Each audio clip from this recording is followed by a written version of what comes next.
नमस्कार। आज हम एक ऐसे सिस्टम को समझने जा रहे हैं जो सच में हर रिटेल निवेशक के लिए एक गेम चेंजर है। ये सीधे तौर पर निवेशक के पैसे और बाजार में उनके अधिकारों से जुड़ा हुआ मामला है। तो चलिए बिना देर किए सीधे मुद्दे पर आते हैं और सेबी के इस नए ऑनलाइन पोर्टल को डीकोड करते हैं। कभी ऐसा हुआ है कि किसी ब्रोकर के साथ कोई गड़बड़ हो जाए या किसी लिस्टेड कंपनी से कोई समस्या हो और ऐसा लगे कि बस कोई सुन ही नहीं रहा है? ये बहुत ही कॉमन और फ्रस्ट्रेटिंग सिचुएशन है जिससे ना जाने कितने ही निवेशक गुजरते हैं। देखिए, अब तक होता ये था कि शिकायत सुलझाने का जो प्रोसेस था वो एक भूल भुलैया जैसा था। इतने सारे अलग अलग रास्ते, इतनी कंफ्यूजन कि सही जगह तक पहुंचना ही अपने आप में एक जंग थी। और प्रक्रियाएं इतनी लंबी और जटिल होती थीं कि ज्यादातर लोग बीच में ही हार मान लेते थे। लेकिन अब कहानी पूरी तरह से बदल गई है। सेबी ने एक ऐसा सिस्टम बनाया है जो इस पूरे प्रोसेस को एकदम आसान, सीधा और बहुत असरदार बना देता है।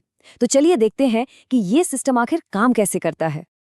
सबसे पहले ये समझते हैं कि पुरानी व्यवस्था में दिक्कत क्या थी। देखिए, सबसे बड़ी प्रॉब्लम थी कि सब कुछ बिखरा हुआ था।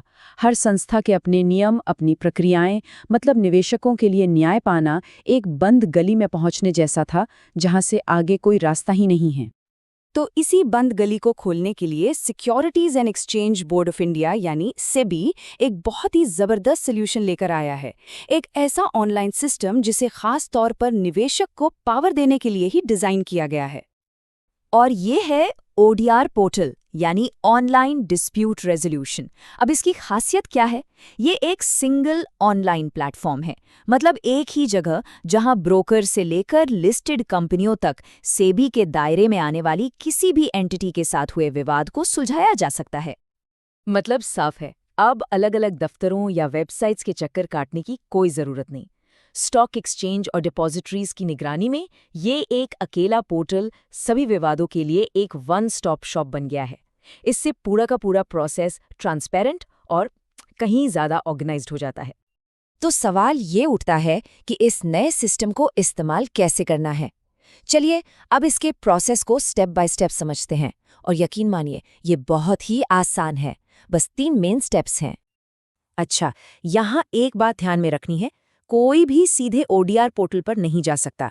सिस्टम ये चाहता है कि पहले संबंधित कंपनी या ब्रोकर को अपनी समस्या सुलझाने का एक मौका दिया जाए। अगर वहां बात नहीं बनती तो अगला स्टेप है सेबी का स्कोर्स पोर्टल। इन दोनों रास्तों को आजमाने के बाद ही ओडीआर पोर्टल का दरवाजा खुलता है। लेकिन यहीं पर यह सिस्टम निवेशक के हाथ में एक बहुत बड़ी पावर देता है। अगर किसी ने कंपनी के पास अपनी पहली शिकायत दर्ज की और उसे कोई संतोषजनक जवाब नहीं मिला, तो वो स्कोर्स प्रोसेस के पूरा होने का इंतजार किए बिना भी ओडीआर पोर्टल पर जा सकता है। ये बहुत बड़ी बात है, इससे तेजी से आगे बढ़ने की आज़ादी मिलती है। ठीक है, तो मान लीजिए मामला ओडीआर पोर्टल पर आ गया। अब क्या होगा? इसके अंदर 2 रास्ते खुलते हैं। पहला है कॉन्सिलिएशन यानी सुलह, और दूसरा है आर्बिट्रेशन यानी मध्यस्थता। चलिए इन दोनों के बीच का फर्क समझते हैं। तो पहला पड़ाव है सुलह या कंसिलिएशन। इसको ऐसे समझिए कि एक न्यूट्रल एक्सपर्ट, जिसे कंसिलिएटर कहते हैं, दोनों पार्टियों को एक टेबल पर लाता है।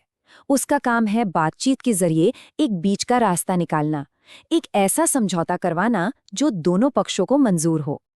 और इस पूरे प्रोसेस की जो सबसे अच्छी बात है ना, वो है इसकी स्पीड।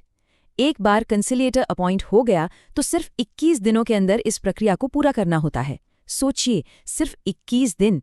इससे ये तय होता है कि मामला सालों साल लटका नहीं रहेगा और निवेशक को जल्द से जल्द राहत मिलेगी। ये देखिए, सुलह और मध्यस्थता में जो मूल अंतर है वो यहाँ साफ है। सुलह मतलब बातचीत से समझौता, लेकिन अगर बातचीत से बात नहीं बनी तो मामला जाता है आर्बिट्रेशन में। ये एक ज्यादा फॉर्मल प्रोसेस है और इसका जो नतीजा होता है यानी जो फैसला आता है वो दोनों पार्टियों पर कानूनी तौर पर बाध्यकारी होता है, मानना ही पड़ता है। और आर्बिट्रेशन की प्रक्रिया भी रॉकेट की स्पीड से चलती है। आर्बिट्रेटर की नियुक्ति के सिर्फ 30 दिनों के अंदर फैसला सुना दिया जाता है। ये निवेशकों के लिए एक और बहुत बड़ी जीत है, क्योंकि आखिर देर से मिला न्याय तो न्याय ना मिलने के बराबर ही होता है ना। छोटे निवेशकों के लिए तो एक और बड़ी राहत की बात है। अगर क्लेम 1 लाख रुपए से कम का है तो पूरी की पूरी प्रक्रिया सिर्फ जमा किए गए डॉक्यूमेंट्स के आधार पर ही हो जाती है। कोई सुनवाई नहीं, कुछ नहीं। इससे यह प्रोसेस और भी ज़्यादा आसान और तेज़ बन जाता है। अच्छा, अब आते हैं सबसे प्रैक्टिकल सवाल पर, खर्चा। इस सब में आखिर खर्चा कितना आएगा?